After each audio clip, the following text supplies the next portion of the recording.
안녕하세요. 제주를 넘어 대한민국을 알릴 한국 전통 간식 약과를 주제로 발표할 강시연입니다. 내용을 설명하기 앞서 차를 설명해 드리겠습니다.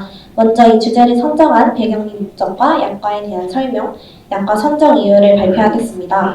그 후 유사한 다른 상품의 예시와 상품의 활용, 마지막으로 홍보 방법과 기대 효과를 설명하면서 발표를 마치겠습니다.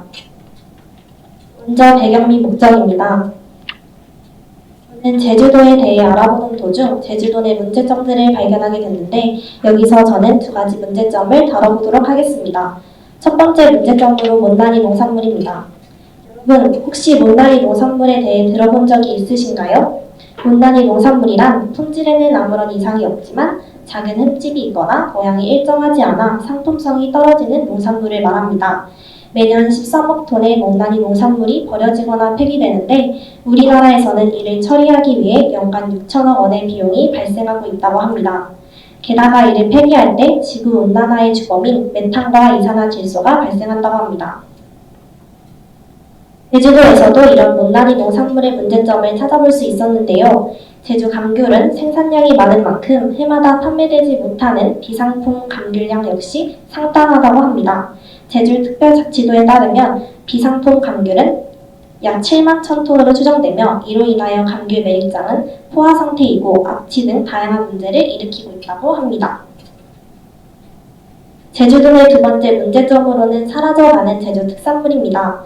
내국인들 500명을 대상으로 설문조사한 결과 제주하면 떠오르는 특산물로 응답자들은 흑돼지를 많이 가장 뽑았고 갈치, 귤, 생선의 고기국수, 전복, 목도미 순서대로 순위를 차지했습니다. 이와 달리 장콩, 오분짜기, 꿩 등과 같은 독특하고 차별적인 제주 특산물 14종이 소멸위기에 처해 있다는 것을 발견하였습니다. 하나의 지역 특산물이 사라진다는 것은 그 속에 얽힌 역사와 문화도 점점 사라짐을 의미하기에 저는 이 또한 제주도 내 큰 문제점이라고 생각하였습니다. 꿩엿을 더 자세하게 살펴보았는데요. 주로 한라산과 오름 아래에 형성된 초지에 서식하는 꿩은 열량과 단백질이 높아 제주 사람들은 꿩엿을 만들어 겨울 내내 보양식으로 먹었다고 합니다. 저는 이렇게 제주도 내 문제점들을 발견하였고 이들을 활용한 감귤 약과와 꿩엿 약과 상품을 개발하여 제주도 내 문제점을 해결하고 제주 지역 경제까지 활성화시킬 생각입니다. 이를 통해 제주도를 알리고 더 나아가 대한민국을 홍보할 수 있을 거라 생각합니다. 다음으로는 상품 설명입니다. 앞서 말씀드린 것처럼 제주 못난이 농산물과 제주 특산물을 활용하여 제주 약과를 개발할 것입니다. 폐기되는 막대한 양의 제주 감귤을 활용한 감귤 약과와 소멸 위기에 처한 꿩엿을 활용한 꿩엿 약과의 상품을 개발하여 판매할 것입니다. 그렇다면 왜 많은 간식들 중 약과로 선정하였을까요? 그 이유에 대해서 설명해 드리겠습니다. 과거 인기와 거리가 멀었던 약과는 뉴트로와 할메니얼의 트렌드를 통해 재조명되어 젊은 층 사이에서 많은 인기를 얻고 있는 전통 간식 중 하나입니다. 여기서 뉴트로와 할메니얼에 대해서 간단하게 설명하자면 뉴트로란 새롭다는 의미의 뉴와 복고의 레트로의 합성어로 과거의 유행을 현대적으로 새롭게 해석하는 것을 의미합니다. 할메니얼은 할머니와 밀레니얼의 합성어로 할머니와 할아버지 세대가 좋아하던 옛날 먹거리나 소품을 재연출해 즐기는 젊은 세대를 뜻합니다. 이렇게 뉴트로와 할메니얼의 트렌드 확산으로 인스타그램에 약과 해시태그를 단 게시물만 9만여 개가 넘는 등 약과의 인기를 체감할 수 있었습니다. 이런 트렌드 열풍 이외에도 약과를 선정한 이유에는 많은 이유가 있는데요. 식감이 중요한 젊은 층 사이에서 일명 겉바속촉과 꾸덕꾸덕한 식감이라는 점, 약과 ASMR 먹방 영상이 높은 조회수를 기록하고 있다는 점, 다른 간식들과 궁합이 좋아 이를 접목해 젊은 층의 뉴트로 감성을 자극할 수 있다는 점, 도넛가루와 엄마 손파이와 같은 과자로 집에서도 쉽게 만들 수 있다는 점에 많은 장점들을 가지고 있기 때문에 약과로 선정하게 되었습니다. 다음은 다른 상품의 예시입니다. 혹시 두바이 초콜릿을 아시나요? 두바이 초콜릿이란 두바이 소재 업체가 제조하고 판매하는 초콜릿으로 요즘 SNS에서 엄청난 인기를 얻고 있습니다. 현지에서만 판매하여 국내에서 구할 수 없기에 국내에서는 재료들을 구매해 직접 만들어 먹는 것이 유행하고 이를 먹기 위해 두바이를 간다는 사람들이 급증하였습니다. 또한 넷플릭스 드라마 오징어 게임이 전 세계적으로 열풍을 일으키면서 외국 온라인 쇼핑몰에서 달고나 만들기 세트 상품이 불티나게 팔리고 있고 중동 현지에서 열린 한국 관광 홍보 행사에 3만 명이 넘게 몰리는 등 한국과 한국 문화를 크게 알리게 되었습니다. 이렇게 두바이 초콜릿과 오징어 게임에 등장한 달고나 이들을 벤치마킹하여 제주 약과를 개발하여 판매할 것입니다. 다음으로는 약과의 다양한 활용에 대해서 살펴보겠습니다. 첫 번째로는 약과 키트 판매입니다. 앞에서 언급한 두바이 초콜릿은 국내에서 구할 수 없어 재료를 직접 구입하여 이를 만들어 먹는 것이 열풍인데요.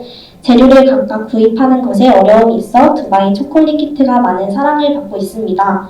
이처럼 약과 또한 키트로 만들어 판매하면 제주와 한국에서만 맛볼 수 있는 지역적 한계를 극복하고 집에서도 전통 약과를 쉽게 만들 수 있어 소비자 접근성을 향상시킬 수 있을 것입니다. 두 번째로는 다양한 디저트와의 접목입니다. 약과는 다른 디저트와의 궁합이 좋아 이를 접목하여 전통 음식을 현대적인 방식으로 재해석할 수 있습니다. 약과를 아이스크림, 벌꿀집, 쿠키, 휘낭시에, 카이막 등에 올려 먹으면서 젊은 세대의 관심을 끌 수 있고 국내뿐만 아니라 전 세계적으로 인기를 끌 수 있는 잠재력을 보여줄 수 있습니다. 다음으로는 홍보 방법입니다. 앞에서 언급한 두바이 초콜릿은 유명 인플루언서가 올린 ASMR 유튜브 영상이 조회수 약 5천만 회를 기록하면서 국내에서도 화제가 된 것입니다. 따라서 제주 약과 또한 유명 인플루언서와 협업하여 인플루언서 마케팅을 진행하도록 할 것입니다. 많은 홍보 방식들 중 왜 굳이 인플루언서 마케팅을 선택하였는지 궁금하실 수 있을 거라 생각합니다. 그 이유는 디토 소비가 유통업계 트렌드로 자리 잡았기 때문입니다. 여기서 디토 소비란 라틴어에서 유래한 말로 이하동문, 나도라는 뜻으로 유명 인플루언서나 SNS에 등장한 제품들을 따라서 구매하는 것을 말합니다. 따라서 인플루언서의 마땅한 영향력을 통해 디토 소비를 이끌어내고자 인플루언서 마케팅을 선택하였습니다. MZ세대 약 700명을 대상으로 실시한 설문조사에 따르면 응답자의 약 70%가 디토 소비를 경험한 적이 있다고 답했고 인플루언서의 영향력에 대한 질문에는 총 약 80%가 인플루언서의 영향력을 강하게 느끼고 있다고 하였습니다. 더불어 업계 관계자는 정통적인 광고, 홍보보다는 인플루언서의 영향력이 어느 때보다 커졌다라고 주장했습니다. 그래서 먼저 유명 유튜브 머랭하멘과 협업을 할 생각입니다. 유튜버 머랭하멘은 제주도 출신의 유명 유튜버로 제주 방언에 관한 영상이 주 콘텐츠를 이루고 노래를 제주어로 개사하여 커버한 영상들도 높은 조회수를 기록했습니다. 또 아버지가 아이의 수행평가를 위해 제작한 노래인 찬우 어린이의 해피라는 곡은 조회수 1600만 명을 돌파하며 많은 사람들에게 사랑을 받았는데요. 많은 패러디 영상들 또한 높은 조회수를 기록하였습니다. 이렇게 제주 출신의 유명 유튜버 머랭하멘이 찬우 어린이 해피를 제주 방언으로 개사하여 패러디하며 제주 약과를 홍보할 생각입니다. 다음으로는 쇼폼 유튜버와의 협업입니다. 국내 쇼폼 유튜버들이 두바이 초콜릿 제작 영상들을 올려 많은 조회수를 기록하며 두바이 초콜릿 제작 영상이 유행하기 시작하였습니다. 이처럼 다양한 디저트와의 조합하여 먹는 약과 ASMR 영상과 엄마 손파이라는 과자를 활용한 약과 제작 영상을 쇼폼에 올려 홍보할 생각입니다. 다음 마지막으로 기대 효과입니다. 제주 못난이 농산물을 활용한 감귤 약과를 만들어 판매함으로써 못난이 농산물 처리 비용을 절감하고 지구온난화의 주범인 메탄과 이산화탄소 또한 감소시킬 수 있습니다. 제주 특산물을 활용한 꽁용 약과를 만들어 판매함으로써 제주 특산물을 홍보하고 지역 경제에서도 긍정적인 영향을 미칠 수 있을 것입니다. 그리고 약과 키트를 판매함으로써 제주도뿐만 아니라 전국 및 해외를 유통하며 지역적 한계를 극복할 수 있고 전통 약과를 집에서도 쉽게 만들 수 있도록 하며 소비자 접근성을 증대시킬 수 있습니다. 마지막으로 유명 인플루언서와의 협업한 동영상 플랫폼 홍보 방식을 채택하면서 한국 전통 음식을 세계적으로 효과적으로 알리며 글로벌 시장에 진출할 수 있는 효과 또한 가져올 수 있습니다. 결론적으로 제주 못난이 농산물과 특산물이 활용한 약과와 약과 키트 판매는 제주도 내 문제점을 실질적으로 해결하고 제주도 지역 경제까지 활성화하며 제주도와 한국 문화를 홍보하는 데 기여할 수 있습니다. 뿐만 아니라 이들을 통해 한국의 국가 브랜드를 강화할 수 있다고 생각합니다. 이상으로 제주를 넘어 대한민국을 알릴 한국 전통 간식 약과 발표를 마치겠습니다. 감사합니다.